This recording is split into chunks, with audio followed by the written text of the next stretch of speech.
to the Soccerlens Show. I'm Andy Brassell. Of course, we'll be looking back over the best action from Europe this weekend, starting in the English Premier League. Now, the top four of Manchester United, Arsenal, Chelsea and Liverpool have been in situ for a couple of years now, but there's a growing feeling that this could be the year that someone finally breaks that monopoly, with Manchester City and Spurs perhaps being the strongest candidates to do so. Now, this was a great weekend to look at it, because Manchester City were travelling to Liverpool, possibly the most vulnerable looking of the top four at the moment. Now, a 2-2 draw, giving us no finite conclusions on what might happen in the top four at the end of the season, but certainly giving us a few pointers as to these two teams' prospects, with Manchester City looking terrific in the last third of the field again.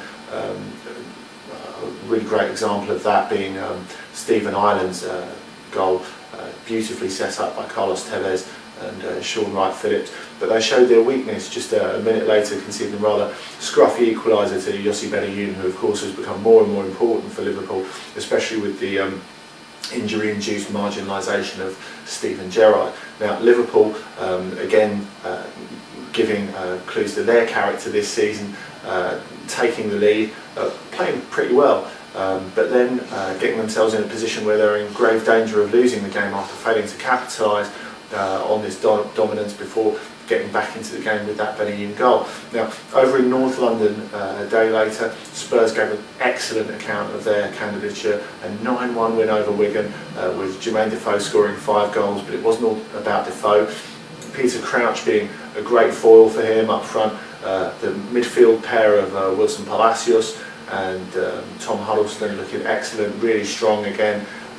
Nico Cranchar providing class on the left, and Aaron Lennon, perhaps the star of the show, setting up 4, scoring 1, and showing why he's probably quite a long way ahead of David Beckham and the currently injured Theo Walcott for the right side of midfield place for the England side at the moment. Now, whether we can judge too much on this particular game either, I'm not too sure. Wigan were pretty compliant opposition, and Spurs probably won't have an easier game in that respect all season. Also, I think there's a bit of weakness in the full-back position still. It's been a traditional problem for Spurs over the last couple of years. Vedran Chuluku is a very fine defender, but whether he's the long-term solution at right-back, again, is open to debate. Also, Spurs have come up short in their 3 biggest tests of the season against Chelsea, Arsenal and Manchester United. They were beaten soundly in all of those games, so you could say the race for 4th spot is pretty much even. I think maybe even Liverpool will be happiest at the moment, what with them maybe being in 7th, but only a couple of points off 4th place, yet to recuperate Fernando Torres and a fully fit Steven Gerrard as well. So with Spurs and Manchester City failing to really break away and take advantage of Liverpool's current weakness, Liverpool is still in an opportunity to make something happen. Now, a league in the east of Europe where there's no more room for speculation or mathematical permutations is the Russian league, because Rubin Kazan have retained their title with a 0-0 draw at home to Zenit St. Petersburg, while their closest challengers, Spartak, were losing at CSKA Moscow in the Moscow derby at the Luzhniki. So they're 4 points clear, with a game, 5 points clear I should say, with a game to go, and it's really big congratulations to Kurban Budiev. They're really religious and quite serious manager who was caught having a little dance on Russian TV in a celebration at a restaurant, something that he said nearly killed him, the embarrassment afterwards, but I think he can be let off on this occasion. He's done such a wonderful job, and not only retaining their title against all odds really, against the financial strength of the Moscow clubs and the Gazprom backed, of course Gazprom the energy giant, Gazprom backed to Zenit St. Petersburg. Not only that, but that Rubin could make a great week, an amazing week, by even qualifying for the last 16 of the Champions League. If they were to beat Dynamo Kiev this week, a really easily imaginable scenario, and Barcelona were to lose against Inter in that big game, then Rubin would be through.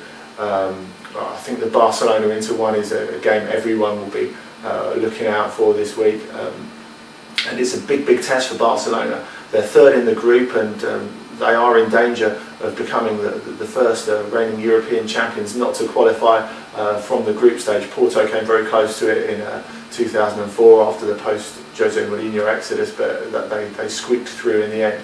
Now they really need to do something, and it's going to be difficult because Lionel Messi won't be there. Zlatan Ibrahimovic is also injured, he probably won't make it, so they're going to have to do something to break through a very organised Inter side. And I'm thinking, if they don't do it, or of course if Inter don't do it, because they're by no means home and dry yet as well, I think either team will look back to the game on match day 1 where they played each other with a bit of regret, because it was a very cagey affair, both of them thinking, well, we're probably the two that will qualify for the group, let's not take any unnecessary risks. Well, maybe they'll think if they miss out by a point that they should have really gone for that game when they took it easy. Anyway, we've got a few of your questions here. No names with them, so if you'd like to get a little mention on the show, do remember to include your name with your question in future, but I'll go ahead and try and answer them as best I can anyway. What can you tell us about Angel Di Maria? He says that he dreams of playing for Manchester United. Is he good enough to play at the top level? Well, there's no doubt that he's got good quality, as he showed scoring the winning goal for Argentina in the Olympic final that won them the gold medal last year. He's got excellent close control, fine passer of the ball and can get past players. He's needed to add consistency to his game, and this is the first season that he's really shown it for Benfica. I think he feels more happy and settled there with two excellent senior Argentinian players there, Javier Saviola and Pablo Aimar, and it's the shape of the Benfica midfield as well. The fact that it's a really solid unit of 4 with Javi Garcia backing them up on the defensive side, and Di Maria is on the left hand side now. He was on the right before, always cutting inside onto his left foot, whereas now on the left he can play as more of a winger. He's encouraged to go outside onto his left foot, but really he needs to produce it on a more consistent basis before he gets a big move. I think it's probably quite likely for financial reasons that he will get the move before he's entirely ready, but I would like to see him produce it with Benfica on a more consistent basis before he takes that next step. The second question, why don't we see more Brazilian footballers in the Premier League? Is it a cultural thing, or is it because English clubs can't develop Brazilian footballers properly? Well, it is a cultural thing to a certain degree. Of course, it's easier from a linguistic and cultural perspective for Brazilian players to go over to Portugal or Spain, although this is no guarantee of success. Of course, Diego, so fantastic in the last couple of years, really struggled. His first move was to out of Brazil was to Porto, and he didn't really settle at all, and it was Werder Bremen before he really imposed himself. But really the thing is, with Brazilian players coming to England, especially younger players, it's difficult for them to get a work permit. You need to have played 75% of your national team's games over the last 2 years, and this is often not the case with young players. There can be exceptions made for exceptional talents, like has been done for Danielson of Arsenal or Anderson of Manchester United. But as far as older players go, who've got that international qualification, really it's a case of them having examples to follow, and with more Brazilians imposing themselves in the Premier League, it looks like it will be a snowballing effect. More Brazilians will follow them, having seen their compatriots do well, so that will probably be what happens in the future. Anyway, thanks for joining us. Lots of great games to look forward to this week, notably in the Champions League, like I said, so do enjoy those. Please send in your questions to the email address here or below the article on the website. You can also send them to me, any other comments you might have, twitter.com/Andy Brassell. You can follow my other video blogs on www.allornothingtv.net too. So anyway, enjoy the week, and we'll see you again soon.